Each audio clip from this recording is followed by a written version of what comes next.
Hello everyone.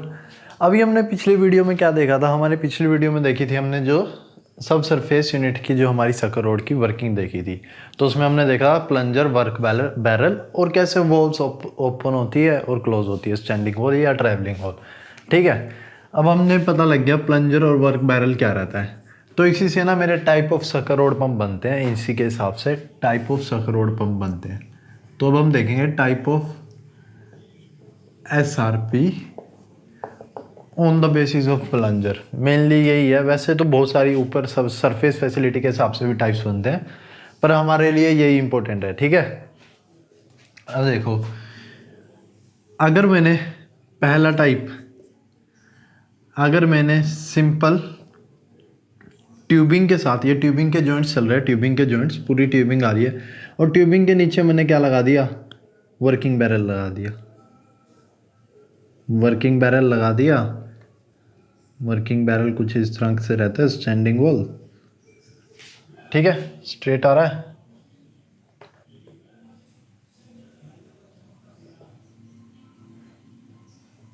और मेरा जो प्लंजर है वो कुछ इस तरह से है, मतलब जैसे सिंपल होता है मेरा, मेनली यही ज़्यादातर यूज़ होता है मेरा। ठीक है, तो मेरा ट्यूबिंग के साथ बाहर मेरी क्या होएगी, केसिंग होएगी। ये वाली केसिंग है मेरी, ठीक है, ये वाली केसिंग है। तो मेरी बेसिकली अगर ट्यूबिंग के साथ लगा हुआ है तो मेरा पहला पंप आता है ट्यूबिंग पंप। तो पहला टाइप हुआ मेरा ट्यूबिंग पंप। ये मेनली मेनली यूज होता है मोस्ट ऑफ द केसेस में ट्यूबिंग पंप। ठीक है, ये मेरी क्या हुई, केसिंग हुई कुछ इस तरह से। ठीक है, ठीक है। अब दूसरा टाइप आता है मेरा, इसी के बेसिस पे दूसरा टाइप आता है। दूसरा टाइप, ये थोड़ा टेढ़ा बन गया, थोड़ा सीधा रिज्यूम कर लेना। ठीक है, ओके। दूसरा टाइप आता है, दूसरा टाइप मैं ट्यूबिंग के एंड में नहीं वर्किंग बैरल लगाता, मैं ट्यूबिंग के अंदर सकर रोड के थ्रू लोअर करता हूँ अपनी सारी असेंबली, वर्किंग बैरल भी और प्लंजर भी। जो मेरा वर्किंग बैरल है वो यहाँ पे एक एंकर्ड रहता है, एंकर्ड ट्यूबिंग पे। तो यहाँ पर आकर वो क्या हो जाता है, लॉक हो जाता है।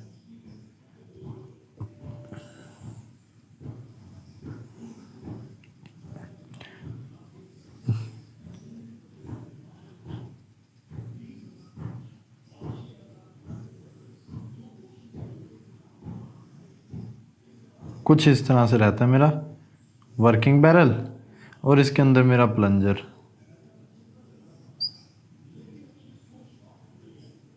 और ये कुछ इस तरह से लॉक हो जाता है यहाँ पे आके, यानी कि मैं इस पूरी पंप असेंबली को रोड के थ्रू उठा भी सकता हूँ, निकाल भी सकता हूँ। अगर मैं पूरी रोड ऊपर की तरफ खींचूंगा तो मेरी असेंबली के अनलॉक होकर ऊपर भी आ सकती है और नीचे भी मैं लोअर कर सकता हूँ थ्रू रोड के थ्रू ही। इसको मैं बोलता हूँ इंसर्ट पंप्स।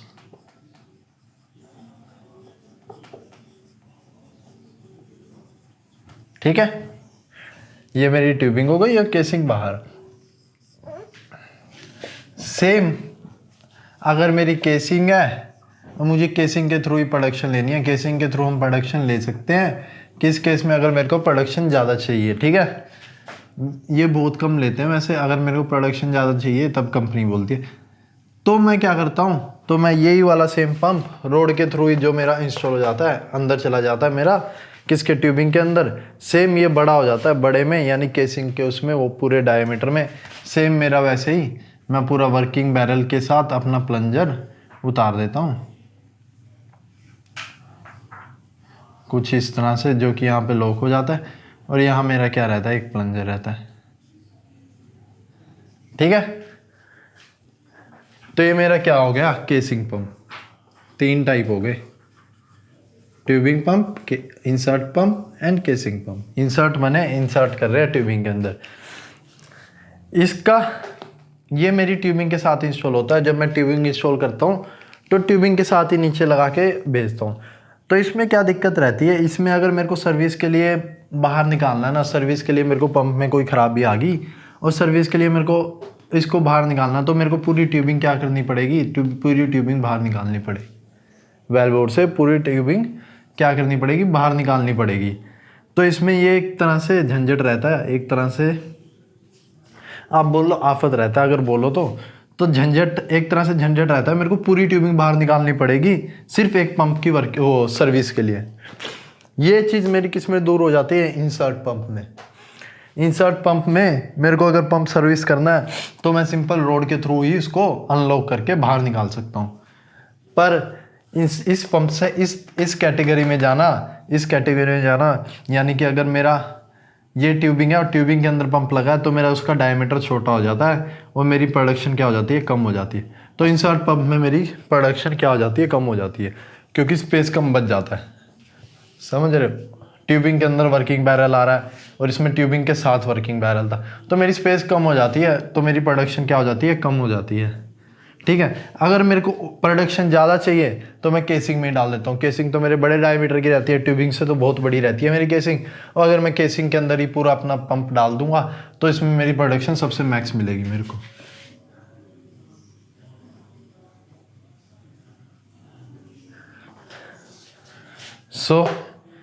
इसमें मेरे पंप सर्विस करना मुश्किल होता है, इसमें आसान होता है, पर क्या सर्विस करना आसान होता है पर मेरा प्रोडक्शन क्या कम मिलती है। तो बेसिकली ये मेरे 3 टाइप्स के मेरे क्या हो गए, पंप हो गए, tubing pump, insert pump, casing pump. ठीक है, ये मेरी 3 टाइप्स के पंप हो गए। किसके बेसिस पे, जो मेरे सब सरफेस में वर्किंग बैरल या प्लंजर रहते हैं वो कैसे मैं इंस्टॉल करता हूँ। ठीक है, तो ये थे मेरे टाइप्स ऑफ पंप SRP वगैरह में। ठीक है, अब हम पढ़ेंगे, ये वाला पार्ट खत्म हुआ मेरा इसका। अब हम पढ़ेंगे एक API क्लासिफिकेशन करके आती है, इंपॉर्टेंट रहता है वो, भाई पंप की क्लासिफिकेशन करते हैं। बताता हूँ कैसे।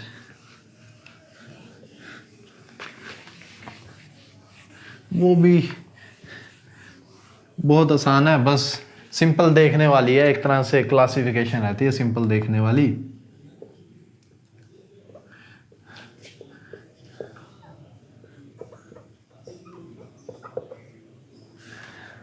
ठीक है, 1 2 3 4 5, ये मेरी क्या, एक कंपनी जो भी SRP बना रही है ये उसके ऊपर प्रिंट कर देती है एक तरह से। ये क्या बताती है भाई वो पंप है क्या चीज़। पहला बताती है मेरी टाइप ऑफ पंप, जैसे हमने टाइप्स ऑफ पंप पढ़े थे, क्या पढ़े थे हमने, टाइप ऑफ पंप पढ़े थे ABC। A माने एयर बैलेंस, B माने बीम बैलेंस्ड,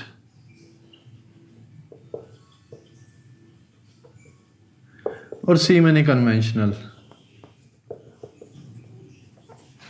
ठीक है, C माने कन्वेंशनल, A माने एयर बैलेंस, B माने बीम काउंटर बैलेंस यूनिट।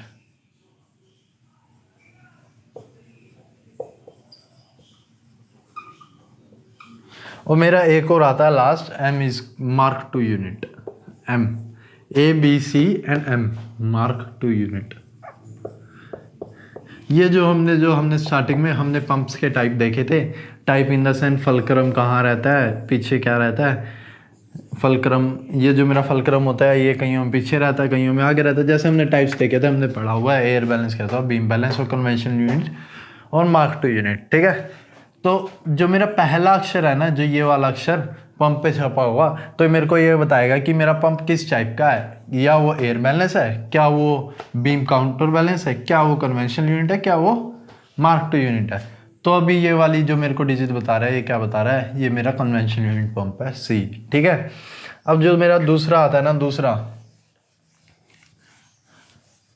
वो मुझे बताता है टॉर्क, मेरे को टॉर्क बताता है, पीक टॉर्क।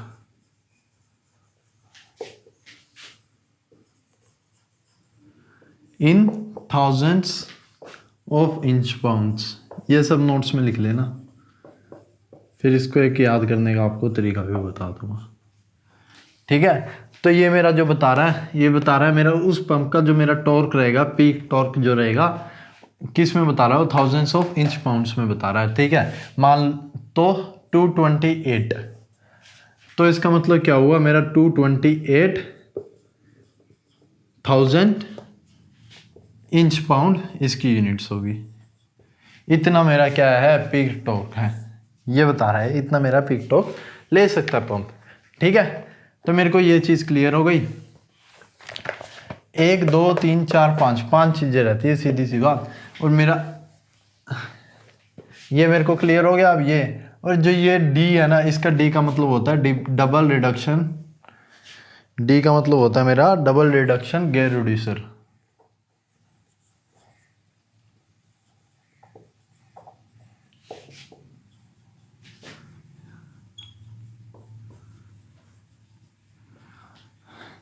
मतलब कहीं गेयर डबल गेयर रिड्यूसर भी आ जाए, डबल रिडक्शन गेयर रिड्यूसर आ जाए, तो इसका मतलब होता है ये मेरा डी। ये मेरा गेट के पेपर में आया था कि डी का मतलब क्या होता है। ठीक है, ये एक बार आ रखा है भाई, ये पूरी वो दे दी थी और इसमें पूछ लिया था कि डी व्हाट इज डी, तो मेरा वो होता है डबल रिडक्शन गेयर रिड्यूसर। ठीक है, डी हो गया। अब नेक्स्ट है मेरा क्या, मैं नोट्स बना लेता हूँ यहाँ पे। पहला हो गया कन्वेंशनल यूनिट, ताकि आपको पता लगता रहे, हवा में ना उड़े। ठीक है, सेकंड हो गया मेरा क्या, सेकंड हो गया मेरा ये वाला पीक टॉर्क। किस में, थाउजेंड्स ऑफ इंच पाउंड्स। ठीक है, क्लियर। तीसरा मेरा क्या हुआ, तीसरा मेरा कौन सा था, डी। डी मैंने गेयर रिड्यूसर। ठीक है, double reduction gear reducer, double reduction gear reducer.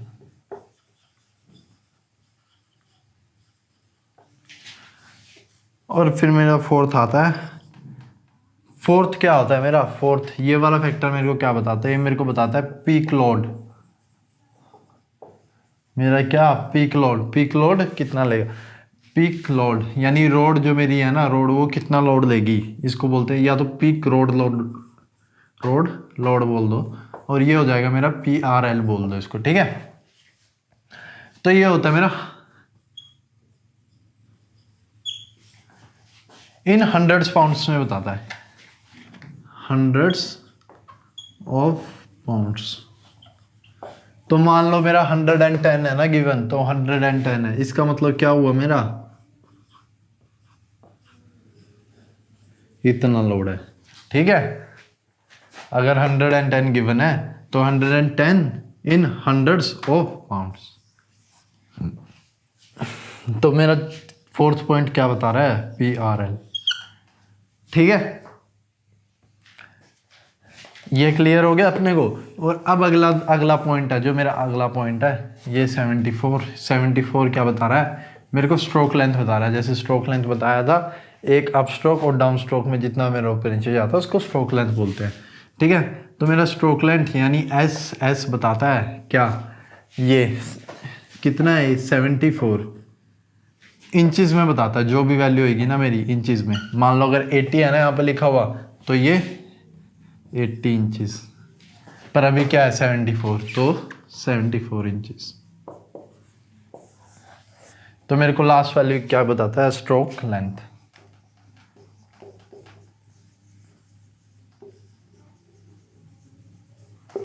ठीक है, ठीक है, स्ट्रोक लेंथ बताता है। इनको इसको याद करना है, सभी अलग अलग तरीके से याद करते हैं। कुछ फनी वेज भी होते हैं याद करने के, फनी वेज तो मैं खैर ऑनलाइन वीडियो में नहीं बोलूँगा, और कुछ वैसे सिंपल वेज भी होते हैं जो सिंपल रहते हैं, उनको याद करने के। अगर जैसे भी आपको याद करना है वैसे याद करो। ये कैसे रहते हैं सीरीज़ में, वैसे अगर आप देखोगे ना, आपको मतलब टाइम के साथ इतनी बार आएगा कि आपको ऐसे ही याद हो जाएगा। इसको याद करने के तरीके की जरूरत नहीं पड़ेगी। फिर भी एक मैं बता देता हूँ, जो नंबर्स रहते हैं ना, मेनली नंबर्स, इनका तो हमें देख के पता लग जाता है CD क्या है, मतलब है नंबर है ना, जो नंबर बेसिकली उसको हम कैसे याद करेंगे। पहला जो होता है ना मेरा T होता है, T। दूसरा क्या होता है मेरा, लोड होता है L। और तीसरा क्या होता है मेरा, स्ट्रोक लेंथ होता है S। ये एक TCS टाइप कंपनी होती है, TCS टाइप, वैसे TLS ले लो, TLS। मैंने कैसे याद किया था, मैंने थोड़ा फनी वे में याद किया था। तो वो तो मैं यहाँ पे लाइव वीडियो पे नहीं बता सकता। बाकी TLS लाइक TCS कंपनी की तरह आप याद कर दो, ठीक है। बस C की जगह मेरा क्या है, L है, ठीक है। बाकी आपको कैसे याद करना है, अगर और बढ़िया तरीके से याद करना है तो फ़नी वेज होते हैं, उससे मेरा क्या दिमाग जल्दी याद कर लेता है भाई हाँ ये चीज़ है, ठीक है। तो उन चीज़ों को थोड़ा याद करने के लिए थोड़ा फ़नी वेज में हम चलते हैं। बाकी TLS सिंपल। तो ये क्या होगी, मेरी नोटेशन हो गई, मेरी क्या हो गई, ये मेरी क्या हो गई, क्लासिफिकेशन ऑफ पंप हो गई या फिर नोटिफिकेशन ऑफ पंप, ठीक है। API क्लासिफिकेशन ऑफ पंप, ठीक है। तो इतना मेरे को क्लियर हो गया कि मेरा C क्या बताता है, कन्वेक्शनल यानी कन्वेंशनल है, एयर बैलेंस्ड है, बीम बैलेंस्ड है या फिर मार्क टू यूनिट है, पीक टॉर्क इन, अच्छा जो मेरी ये रहता है ना थाउजेंड्स ऑफ इंच पाउंड्स, और ये मेरा हंड्रेड्स ऑफ पाउंड्स, और ये मेरा इंच।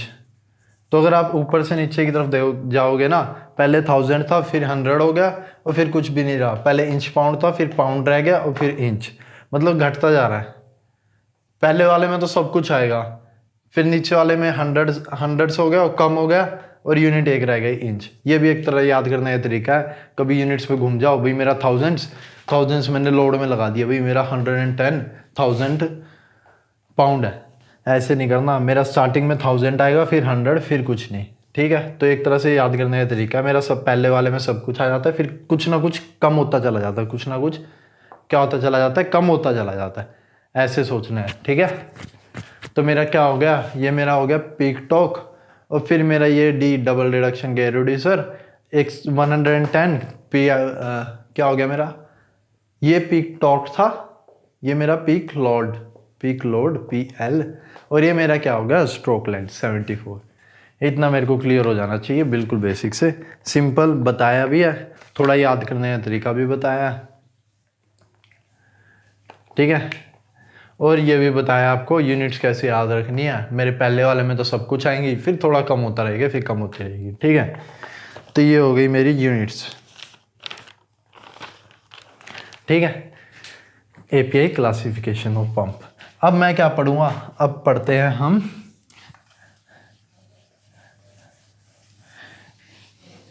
मेरा पंप कितना डिस्प्लेसमेंट कर रहा है ऑयल का, किस पे, सरफेस पे, ठीक है। ये पढ़ेंगे अब, पंप कितना डिस्प्लेसमेंट कर रहा है ऑयल का।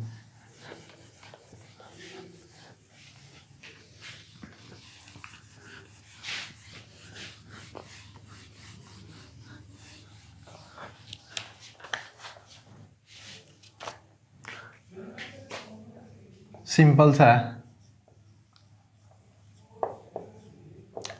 पंप डिस्प्लेसमेंट बोलते हैं उसे, कि मेरा कितना ऑयल डिलीवर कर रहा है, क्या बोलते हैं उसे, पंप डिस्प्लेसमेंट बोलते हैं। तो पंप डिस्प्लेसमेंट मेरी जो होगी वो किसके इक्वल होगी, AP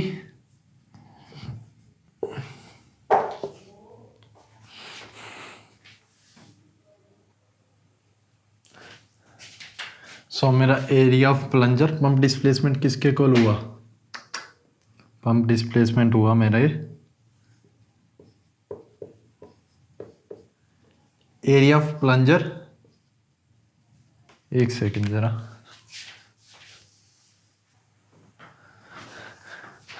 तो ठीक है। पंप डिस्प्लेसमेंट मेरी किसके इक्वल होती है, पंप डिस्प्लेसमेंट होती है मेरी area of plunger into stroke length into n।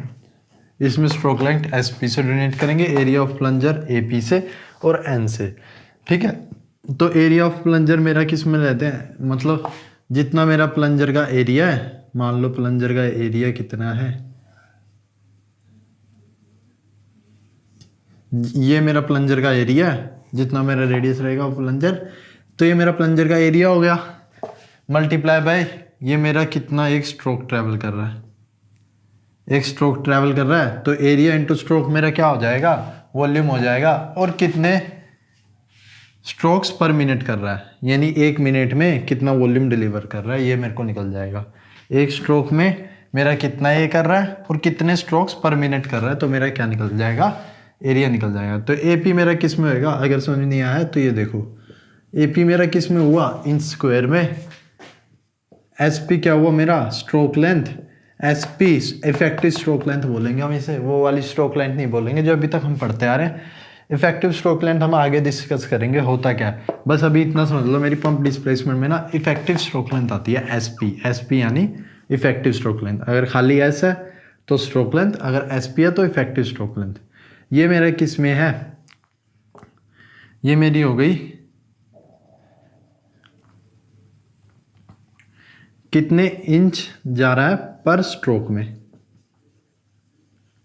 यानी कितने इंच एक स्ट्रोक में यानी एक बारी में कितने ऊपर तक चला जा रहा है, वो मेरी स्ट्रोक लेंथ होगी। सीधी सी बात, मेरे को पता ही रहेगा, समझे। मेरा कितना ऊपर जा रहा है एक बारी में यानी कि एक बारी में ऊपर की तरफ, इसको एक ही स्ट्रोक बोलूँगा ना मैं। अगर ऊपर की तरफ जा रहा है एक ही स्ट्रोक बोलूँगा ना मैं, तो इसको मैं क्या बोलूँगा, पर स्ट्रोक में। ये मेरा कितना, ये मेरा क्या होगा, SP होगा, एक बारी में कितना जा रहा है। क्लियर। अब इसको मैं अगर मल्टीप्लाई कर दूं, अगर मैं इसको किससे मल्टीप्लाई कर दूं, अगर मैं इसको मल्टीप्लाई कर दूं n से, स्ट्रोक्स की स्पीड से, मतलब 1 मिनट के अंदर मेरा कितना स्ट्रोक मार दे रहा है,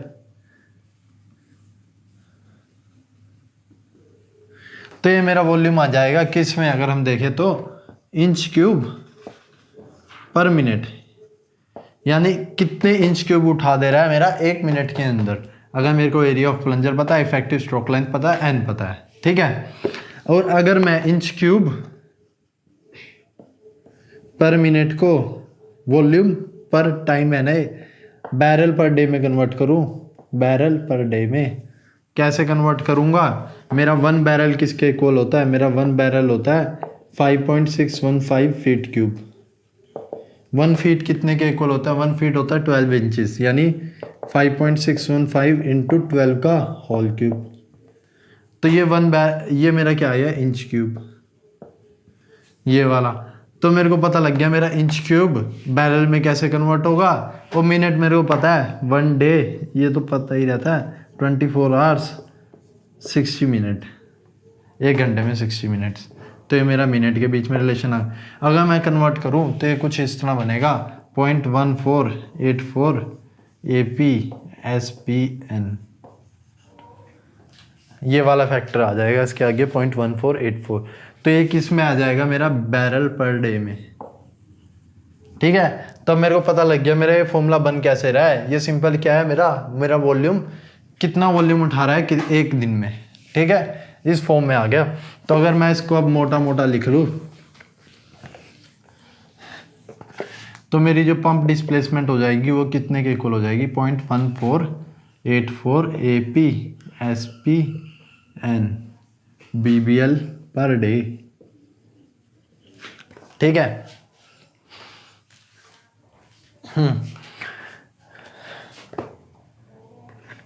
इसमें मेरा AP क्या है, AP है area of plunger in inch square, area of plunger in inch square, SP effective stroke length in inches, N strokes पर मिनट, स्ट्रोक्स पर मिनट यानी SPM, जिसको हम क्या बोलते हैं, हम बोलते हैं SPM, ठीक है। अपने को इतना क्लियर हो गया, अपने को ये फॉर्मूला पता लग गया कैसे आया और कितना आया, ठीक है, बैरल पर डे। अब मैंने बोला था जब मैं वो पढ़ा रहा था नीचे डाउन होल इक्विपमेंट टूल बता रहा था, प्लंजर और वर्किंग बैरल के बीच में कुछ स्लीपेज या सीपेज आती है, जिससे थोड़ी लीकेज हो जाती है, ठीक है। स्लिप भी होता है या सीपेज यानी लीकेज भी बोलते हैं इसको, तो वो आती है। तो यानी कि जितना मैं बोल रहा हूँ इतना वॉल्यूम क्या नहीं हो पाता, डिलीवर नहीं होता। तो उसको मैं किस में कवर करता हूँ, वो मेरे को कंपनी बताती है कि इसकी वॉल्यूमेट्रिक, उसको बोलता हूँ मैं वॉल्यूमेट्रिक एफिशिएंसी, यानी कितना ऊपर ऑयल दे रहा है। तो इसको ईवी एक टर्म आता है, ये मेरे को वॉल्यूमेट्रिक एफिशिएंसी बताता है, इसमें वो सब कवर हो जाता है, लीकेज वगैरह जो भी मेरी रहती है। तो ये वॉल्यूमेट्रिक एफिशिएंसी से बोलेंगे।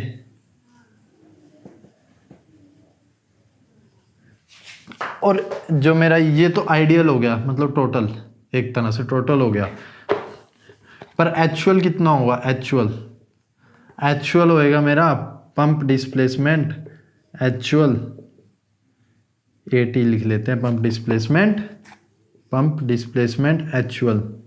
तो ये हो जाएगा मेरा कितने के इक्वल? EV, या फिर इसको ऐसे लिख लेते हैं, पहले फैक्टर लिख लेते हैं, 0.1484 AP SPN इंटू EV, यानी वॉल्यूमेट्रिक एफिशिएंसी से अगर मैं मल्टीप्लाई करता हूँ तो मेरा पंप डिस्प्लेसमेंट आ जाएगा एक्चुअल। इतना मेरे को क्लियर हो गया, ठीक है। ये मेरी हो गई pump displacement actual barrel per day में। ओके, तो ऐसे ही हम कैलकुलेट करते हैं हमारी पंप डिस्प्लेसमेंट। इस पे न्यूमेरिकल्स आते हैं बहुत बढ़िया बढ़िया, वो न्यूमेरिकल्स लगाएंगे। पर इससे पहले हम एक और कंसेप्ट देख लेते हैं, हमारा किसका कंसेप्ट देख लेते हैं? इफेक्टिव स्ट्रोक लेंथ, जो मैंने SP बताया, अब इसको देखेंगे हम, ये चीज़ क्या रहता है? Effective stroke length. फिर हम इस पे न्यूमेरिकल लगाएंगे और एक इफेक्टिव स्ट्रोक लेंथ पे न्यूमेरिकल लगाएंगे, ठीक है। तो अभी के लिए मेरे को क्या ये क्लियर हो गया मेरा क्या होता है, पंप डिस्प्लेसमेंट क्या होती है, ठीक है, इतना क्लियर। चलो फिर अब इस वीडियो में हमने क्या देखा? इस वीडियो में हमने स्टार्टिंग की थी किससे? हमारा क्या रहता है? टाइप्स ऑफ पंप के बाद पहला हमने टाइप्स ऑफ पंप पढ़ा था, उसमें कुछ नहीं था, बस सिंपल ट्यूबिंग, जैसे मैं इंस्टॉल कर रहा हूँ उस पर डिपेंड कर रहा था, ट्यूबिंग, इंसर्ट या फिर केसिंग, सिंपल। फिर मैंने पढ़ा था API क्लासिफिकेशन या नोटेशन, जिसमें मैंने वो 5 टर्म पढ़े थे, जिसमें मेरा पीक टॉर्क रहता था या पीक लोड या स्ट्रोक लेंथ, तीन चीज़ें रहती थी उसमें नंबर में, और D रहता था मेरा डबल रिडक्शन, और जो ABCM बताता था वो मेरा टाइप ऑफ पंप बताता था। तो ये मेरा हो गया टाइप ऑफ पंप पढ़ लिया मैंने, और API क्लासिफिकेशन पढ़ ली, और फिर अब ये मैंने इसके बाद क्या पंप डिस्प्लेसमेंट पढ़ी, कि मेरा ऑयल कितना डिस्प्लेस कर रहा है, कितना सरफेस पे,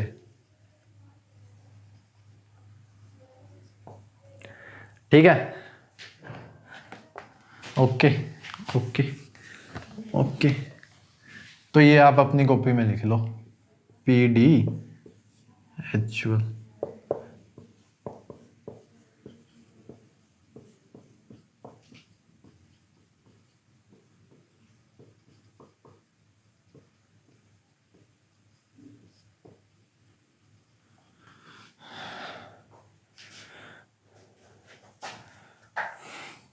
अब नेक्स्ट वीडियो में देखते हैं हम हमारा इफेक्टिव स्ट्रोक लेंथ देखते हैं, ठीक है। Thank you.